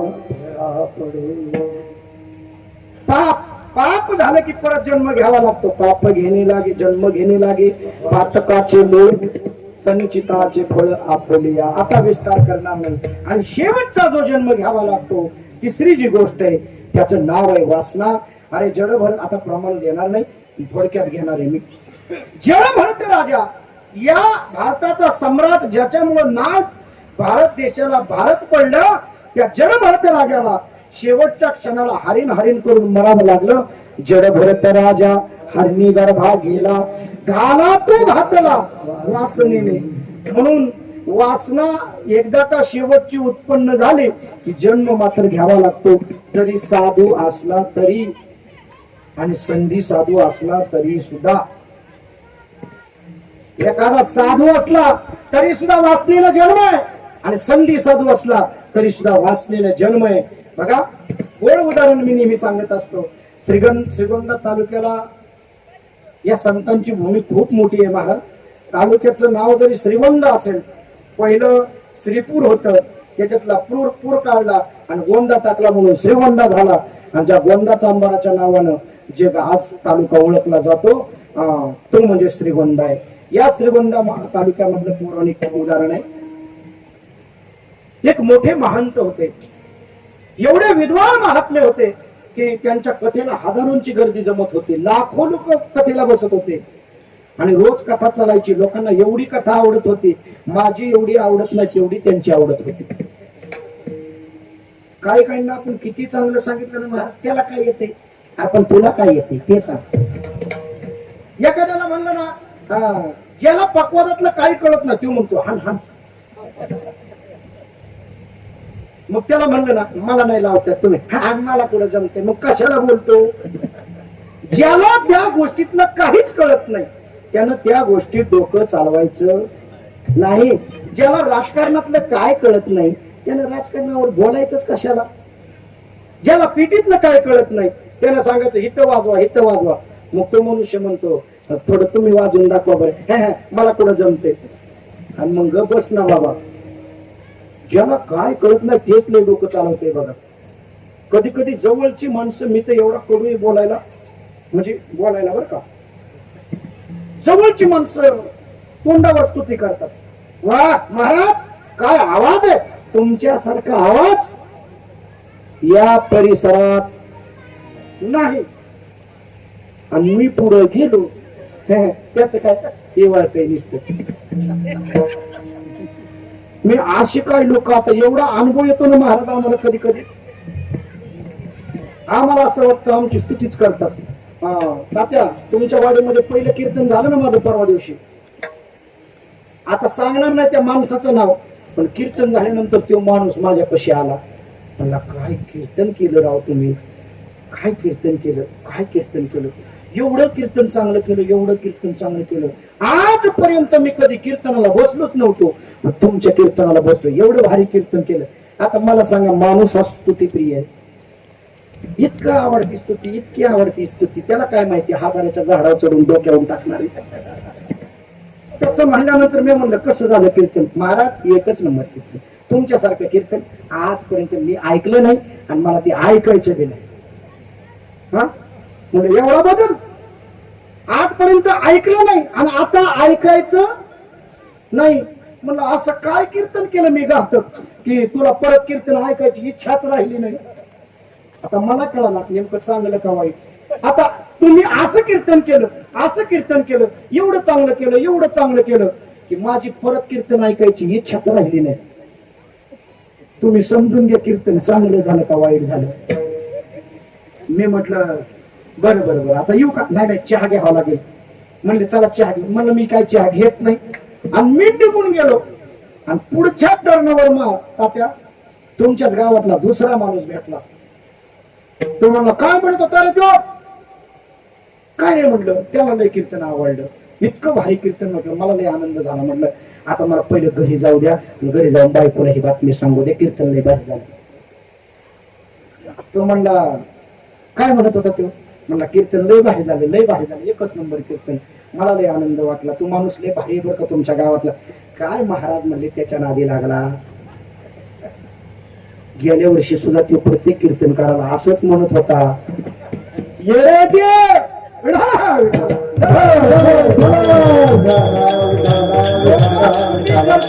खरी करतील असं सांगता येत नाही. जो तोंडावर वाईट बोलतो ना महाराज, तो मनानं शुद्ध माणूस असतो, हे तुम्ही जाणलं पाहिजे. तोंडावर गोड बोलणारी माणसं कधी तोंडावर गोड बोलत नाही. लय उदाहरण आहेत माझ्याकडं. माझी कीर्तन कॅन्सल झाली काही काही ठिकाणी. हे ते गायक आहेत, मग आता काय संबळ वाजवायला पाहिजे का? गायकाने संबळ वाजवायला पाहिजे का? अरे गायक आहे, गायकच आहे, पण कुठपर्यंत गायक ठेवता? करू द्या ना कधी कधी तुमच्या कीर्तन, आणि चांगलं कीर्तन. तुम्हाला जर बाहेरचा पूर्वेकडला पक्षी ₹1,00,000 देऊन आणायला आवडतोय, आमच्यासारखा पक्षी फुकाट कीर्तन करतोय. म्हणजे फुकाट करत नाही, पण कमीत कमी आपली माणसं मोठी करा म्हणून. ऐका, पापाने जन्म. त्या साधूची कथा एवढी गोड चालत होती, पण कथा संपली की एक म्हातारी आजीबाई उठायची, साधूच्या कानापाशी यायची, महाराज कथा एवढी सुंदर करता, सगळं चांगलंय, पण महाराज एक काम करा, शेवट सांभाळा बरं का तुमचं. काय म्हणत होती म्हातारी? एवढंच वाक्य बोलायची, शेवट सांभाळा, शेवट सांभाळा, आणि म्हातारी निघून जायची. आता मला सांगा, एखाद्याला आपल्याला सांगितलं महाराज सगळं चांगलंय, पण तुम्ही ती गोष्ट सोडायला पाहिजे, आणि नावच नाही सांगितलं काय सोडायला पाहिजे. महाराज दिवसभर चक्कर येईल ना त्याला. काय काय सोडायला पाहिजे, काय सोडायला पाहिजे, आणि काय सांभाळायला पाहिजे. महाराज रोज विचार करत होते. 8 दिवस महाराजांनी विचार केला. म्हातारी तेच सांगत होती, पण कालांतराने महाराज थकले. आता बेडवर महाराज पडलेत, आता चालू शकत नाही, बोलू शकत नाही. महाराज जाग्यावर पडू नयेत. आणि अशामध्ये महाराजांना एका शिष्यानं कोल्हापुरी जोडा आणला. तुम्ही हात वर केल्यावर टाकला म्हणायचं होतं का तुम्हाला? महाराजांना कोल्हापुरी जोडा त्या शिष्याने आणल्याबरोबर एवढा देखणा जोडा. आता कोल्हापुरी चप्पल कोणाला आवडत नाही महाराज? सरपंच, कोल्हापुरी चप्पल आवडते का? हा, कोल्हापुरी चप्पल महाराजांना आवडली, पण पायात घालता येत नव्हती. महाराजांनी डोळ्याने विषय इशारा केला, ठेवा त्या देवळीत. त्या देवळीत कोल्हापुरी चप्पल ठेवली. महाराज रोज चप्पलकडे पाहायचे, त्या जोड्याकडे पाहायचे. काय जोडा आहे, काय शिष्य चालत होतो तेव्हा आणला नाही, अरे आजारी नव्हतो तेव्हा सफरचंद एक मिळाला नाही. आता तिथं पोत पडले सफरचंदाचे, पण खाता येत नाही, शेजारी खात्यात. असंच आहे, दवाखान्यात गेल्यानंतर तात्या ऍडमिट केल्यानंतर खाता येत नाही, आणि शेजारचे भरपूर त्याच्या तात्या देऊ काय एक फोड कापून? तात्या म्हणतो गिळत नाही, पण हा बळच कापतो. एक फोड तात्याच्या तोंडापुढे तहान नको नको खाऊशी वाटत नाही. तो म्हणतो तात्या आता हिवाळ्याला जाईल. अरे तू खा बाबा. अरे हा पोतीच्या पोती रिचावतो. तात्या वजनाने कमी होतात, आणि याच 2-4 किलो वजन वाढल्याशिवाय राहत नाही. तो म्हणतो जित्यापणी मला काही मिळालं नाही, आणि आता आजारी पडलो तर पोत्यावर बदाम, पोत्यावर खारका, खोबरं. म्हणून माणसानं जीवनात जीवन जगत असताना जोपर्यंत चांगले तोपर्यंत मजा हजा करून घ्या. स्वतःच जीवन स्वतः जगायला शिका. दुसऱ्यासाठी तुम्ही जीवन जगला म्हणून तुम्हाला आयुष्यभर दुःख भोगावं लागतं. त्या साधून विचार केला, आता चप्पल घालू शकत नाही, आता तो जोडा घालू शकत नाही. आणि ते जोड्याकडे पाहता पाहता साधू त्यांची प्राणज्योत मालवली. ते मरून गेले. गेल्यानंतर साधूंना परत जन्म भेटला. परत जन्म घेतला, पण चर्मकार समाजामध्ये भेटला. का भेटला नाना चर्मकार समाजामध्ये? जोड्याकडे पाहिलं म्हणून जोड्याकडे नका पाहू. त्यांनी जोड्याकडे पाहिलं आणि विचार केला, अरे हा जोडा पायात घालायला पाहिजे होता. आता ते साधू जन्माला आले, चर्मकार समाजामध्ये जन्माला आले. लहान आहेत, आता लहान बाळाला काय कळतं बरं, काय झालंय काय नाही कोणालाच कळत नाही. आणि त्यावेळेस तो जोडा, तो साधूचा जन्म झाला, ते बाळ रडायला लागलं. आता बाळ रडताना थांबत नाही, पण ज्या म्हातारीने उपदेश केलता ना त्या म्हातारीला बोलवलं आणि ती म्हातारी कानाजवळ आली साधूच्या, त्या बाळाच्या, आणि त्या बाळाला म्हणले, बाळा महाराज सांगत होते शेवट. त्याच हे उत्तर होत, वासनेचा संग होय अंतकाळी तरी तपोबळी जन्म घेणे विठ्ठला. मिळेल का नाही सांगता येत नाही, म्हणून नामदेवराव त्याचं वर्णन करत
शेवटची पाळी एक मनुष्य जन्म चुकली यावर मोठ्याला पुढे. आणि हेच उदाहरण आमच्या जयसिंग भाऊंच्या बाबतीत लागू पडतं. त्यांना कळलं म्हणूनच ते पेटी मास्तर झाले, भजनात परमार्थामध्ये जीवन व्यतीत केलं. आपला जन्म शेवट आहे, परत मिळेलच का नाही सांगता येत नाही, म्हणून त्यांनी परमार्थाची कास पकडली आणि उत्कृष्ट हार्मोनियम वादक झाले, उत्कृष्ट गायक झाले. पण एवढं सगळं परमार्थ करत असताना संसारही तेवढ्यात नेटाचा केला. संसारी असावे आणि आसोनी नसावे हे जर प्रमाण कुठं लागत असेल तर ते भाऊंच्या बाबतीत लागतं. आहे का? बापाचं कार्य पार पाडलं, भावांचं कार्य पार पाडलं, नातवांचं कार्य पार पाडलं, सुनांचं कार्य, सगळ्यांना हवंसं वाटणारं व्यक्तिमत्व म्हणजे भाऊ आहे. भाऊ जीवन जगत असताना भाऊ भावासाठी काय असावा हे राम आणि लक्ष्मणाकडून शिकावं, तसंच या भावाकडून शिकावं. काय जीवन असतं भावाचं, काय जीवन असतं बापाचं. अरे बाप कोणाचाही असू दे, बाप दुर्योधनाचा जरी होता, 100 मुलं होते त्या धृतराष्ट्राला, पण तरी सुद्धा मुलांवरच प्रेम करत होता, दुसऱ्यावर करत नव्हता. त्याला म्हणायचं बाप. दशरथ राजाच्या बाबतीत अरे जगाच्या पाठीवर संतांनी सगळ्यांसाठी अभंग लिहिले महाराज, सगळ्यांसाठी अभंग लिहिले, पण बापासाठी अभंग कमी लिहिले. काय केलं बापानं आपल्यासाठी? अरे जे काय केले ना, या जग दाखवलं, याच्यासारखं दुसरं पुण्य बापानं आपल्यासाठी केलं. म्हणून जीवन जगत असताना अरे दशरथ राजासारखा बाप, अरे रामासारखा जगाचा बाप त्यांच्या पोटी जन्माला आला, पण पुत्र करून शेवटी मरणारा दशरथ राजाच आहे महाराज, एक बापच आहे. आणि हे फक्त बापच करू शकतो. भागवतामध्ये दशमस्कंदामध्ये अतिशय गोड उदाहरण आलेलं आहे. मी इतरत्र बाकीची उदाहरणं सांगणार नाही, पण जे तुम्हाला गरजेचं आहे तेच सांगेन. ऐका, नभग नावाचा राजा आहे आणि त्या नभग नावाच्या राजाला 4 मुलं आहेत. त्याच्यामध्ये त्यातल्या एका मुलाचं नाव आहे नाभाग. पहिल्या काळामध्ये इतिहासामध्ये राजावर राजा जर बसायचा असेल, त्याला प्रतिकूल परिस्थितीचं ज्ञान हवं, याच्यासाठी त्याला आश्रमामध्ये पाठवलं जायचं. आणि राजा आश्रमामध्ये बापाने आज्ञा केली, राजा जा, तुला राजा व्हायचं आहे, नाभाग तुला राजा व्हायचंय, जा आणि प्रतिकूल परिस्थितीचं ज्ञान घे. आणि हा नाभाग जंगलामध्ये गेला, प्रतिकूल परिस्थितीचं ज्ञान आलं आणि नाभाग माघारी आला.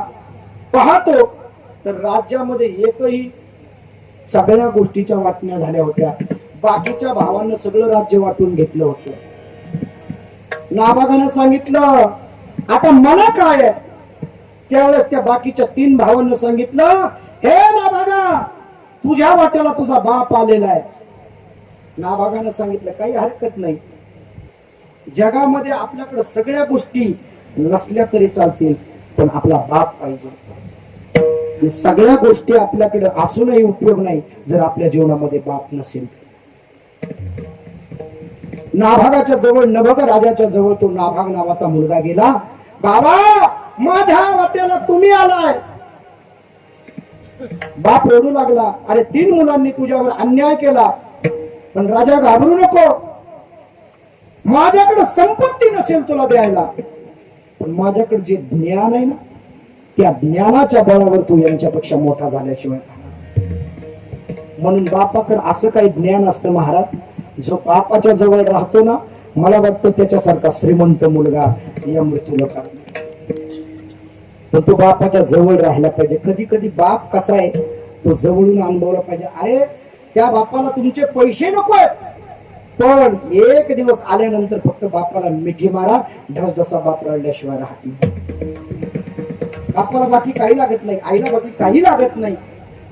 त्या नाभागानं सांगितलं राजा माझ्याकडे फक्त ज्ञान आहे. त्या ज्ञानाच्या जोरावर तुला सगळं राज्य परत मिळेल. त्या बापानं सांगितलं अंगिरस कुळाचे ब्राह्मण जवळच यज्ञ करतायत. त्या यज्ञामध्ये आहुती देत असताना जी आता यज्ञ पूर्ण होतोय पण त्यांचे 6 दिवसाला मंत्र विसरतात आणि तू ते मंत्र तुला येतात. तू त्यांच्या जवळ जाऊन बस आणि ते मंत्र विसरले की त्यांना सांग. नाभागानं तेच केलं. त्या ब्राह्मणांच्या जवळ गेला. त्यांचा यज्ञ पूर्ण झाला आणि ते ब्राह्मण खुश झाले आणि जे यज्ञातलं द्रव्य दक्षिणा जी काही होती ती सगळी नाभागाला देऊन टाकली. त्या दक्षिणेचं गाठोडं बांधलं आणि नाभाग निघाला. पण त्या ठिकाणी शिवगण प्रगट झाले. शिवगण प्रगट झाले. प्रगट झाल्यानंतर शिवगण म्हणतात अरे नाभागा हे सगळं धन आमचं आहे. तो म्हणला कसं काय. माझ्या बापानं सांगितलंय हे धन तुला मिळणार आहे. तुमचं कसं काय. त्यांनी सांगितलं प्रजापती दक्षच्या यज्ञामध्ये असं ठरलं होतं जे काही धन उरेल ते धन सगळं शिवगणांचं राहील. तो म्हणला मी तुम्हाला हे धन द्यायला तयार आहे पण माझ्या बापाला विचारून येऊ दे. म्हणून काही संकट आलं ना काही संकट आलं माझं एक वाक्य घरी घेऊन जा. काही संकट येऊ द्या तुमच्यावर पण आधी बापाचा सल्ला घ्या. तुमच्या जीवनात तुमचं चांगलं झाल्याशिवाय बापाचा सल्ला घ्या. कधीच व्हायला जात नाही. बापाला सांगितलं ना अरे ते 4 जण वाईट आहे त्यांच्यात जाऊ नको. खरंच जायचं नाही महाराज. कारण त्यांना जो अनुभव आहे तो अनुभव आपल्याला नाही. आपल्यात बसणारी माणसं आपल्याला जीव लावणारी माणसं आपलीच असतील म्हणून सांगता येत नाही. या जगामध्ये फक्त कोण आपला असेल तर ते फक्त एक आई आहे आणि तो फक्त एक बाप. नाथ महाराजांनी वर्णन करत असताना आई आणि वडील कधीच घेतले नाहीत. का घेतले नाही. बहीण घेतली भाऊ घेतला बाप मुलगा घेतला नाही रे.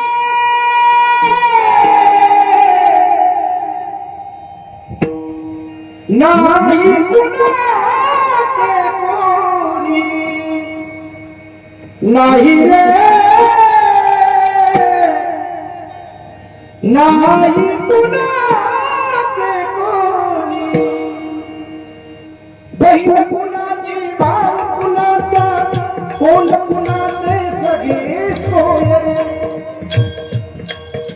मेल्या सर्व राहिले तुटतील धागे दोरे प्राणमायेचा नाही रे. नाही मला सांगा सगळी नाती घेतली ना महाराजांनी पण आई वडील घेतले का होते. आई वडील घेतले का नाहीच घेणार. कारण आई वडिलांना इतकं निस्वार्थ प्रेम या जगात कुणीच करणार नाही. ज्या बायकोला आपण म्हणत होतो ना आपली बायको आपली बायको, कोरोनाच्या काळात तिने सुद्धा आपल्याला फेकून भाकर दिली. जिला तुम्ही प्रेम करत होता, जिच्यावर प्रेम करत होता, तिनं सुद्धा फेकून भाकरी दिली. मग या जगात कोण कोणाचं आहे? पण आई वडील तेवढा स्वार्थ धरत नाही. म्हणून आईशी कळवळ्याची जाती लाभाविना प्रीती. म्हणून बाप नाभाग राजानं ते धन घेतलं, पण म्हटलं बापाला विचारून येतो गड्या पहिला. आणि नभग राजाच्या जवळ गेला आणि जवळ गेल्याबरोबर नभगाला सांगू लागला, बाबा तुम्ही तर म्हणत होते हे धन आपलंय, पण हे शिवगण म्हणतात धन आमचंय. त्यावेळेस नभग राजा सांगू लागला, बाळा प्रजापती दक्षाच्या काळात ते ठरलेलं होतं, माझ्या लक्षात राहिलं नाही. बरोबर आहे, माघारी आला.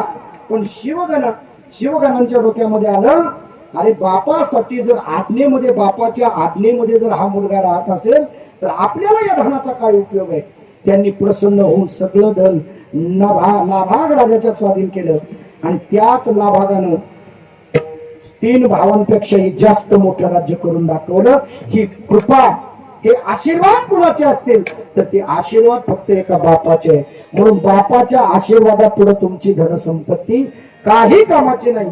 जर बापाच्या आयुष्यामध्ये खरंच आशीर्वाद लागले तर जगाच्या पाठीवर सगळी संपत्ती तुमच्या नावावर झाल्याशिवाय राहणार. पण बाप महत्वाचा आहे. किती बाप महत्वाचा आहे? बाप आपल्यासाठी स्वतःच्या पायामध्ये चप्पल घालत नाही. बाप आपल्या अंगावर कपडे कधी चांगले घालत नाही. बाप स्वतःसाठी कधी जगत नाही, तो फक्त लेकरांसाठी जगतो. म्हणून अतिशय गोड आहे बघा. नाव द्या, स्वर द्या. हो ते तर आहेच. बाप आपल्या लेकरांसाठी आपले हात जोडायला मागे सरत नाही.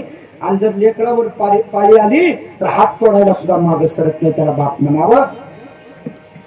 बाप करी जोडी लेकराचे ओढे, बाप करी जोडी लेकराचे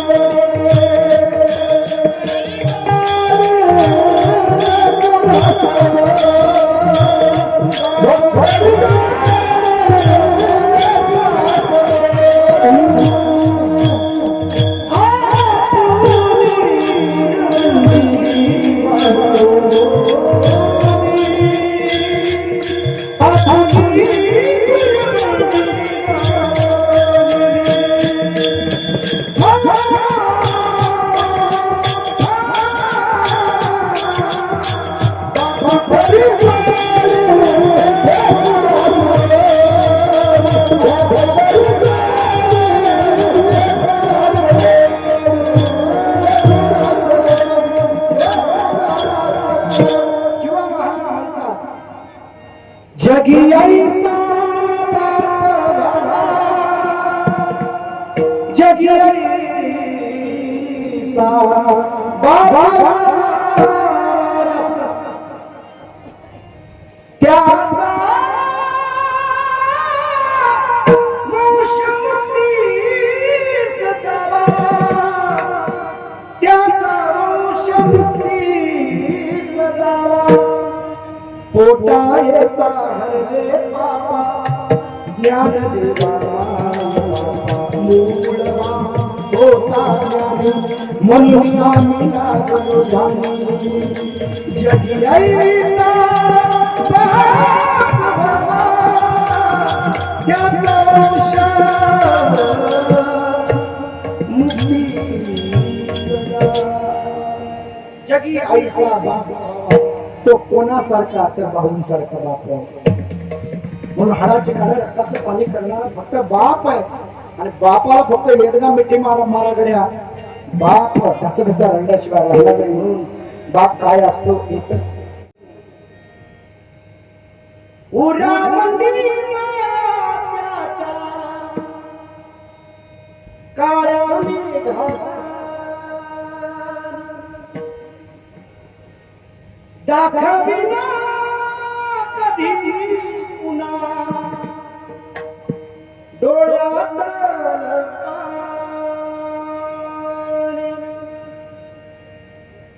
जिजू जिजू संसाराचा गाडा हाकला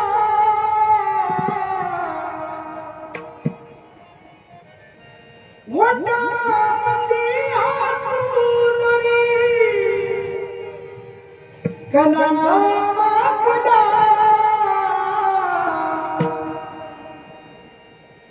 घडी भर थांब जरा ऐक त्याची धाम र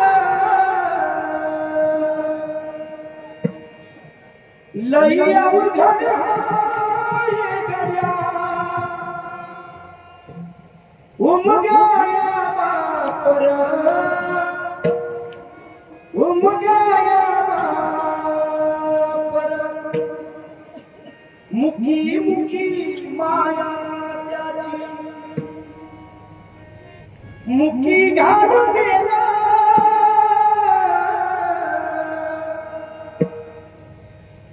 लेकराच्या पायी उभा जन्म घालवेल किती जरी लावशी तू आभाळाला हात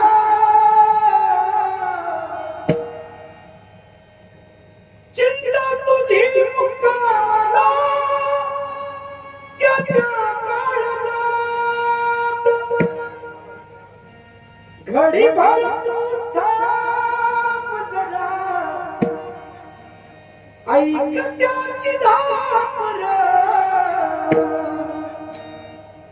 लई अवघड हाय गड्या उमगाया बापर उमगाया बापर लई अवघड हाय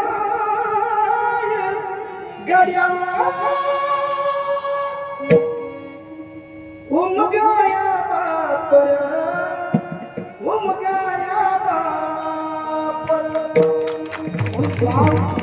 जोपर्यंत त्याची सेवा करा आई जोपर्यंत त्यांची सेवा करा तुमच्या जीवनामध्ये काही कमी पडणार नाही कारण माय बापे केवळ काशी तेने न जावे तीर्थासी पुंडलिके काय केले परब्रह्म उभे केले तुका म्हणे माय बापे अवघे देवाची रूपे या नेमाप्रमाणे शेवटची पाळी एक मनुष्य जन्म चुकली यावर मग फेरा पडे याच जन्मी ओळखी करा आत्माराम कोणा ओळख करून घ्यायची ना तर आत्म्याची करून घ्या दुसरीकडे देव शोधायची काय गरज आहे सगळ्या संतांनी सांगितलं तुझं आहे तुझं पासी पडी तू जागा चुकलासी ज्या आत्म्याला आपण देव मानायला पाहिजे आपण बाहेरच्या देवाला देव मानतो देव आतमध्ये आहे माऊली त्याच्या पाठीमागे हरिपाठामध्ये कितीतरी वेळा त्याचं वर्णन करतात एक हरि आत्मा जीव शिव समा वाया दुर्गमा नगारी हरी एक आहे आत्मा एक आहे आणि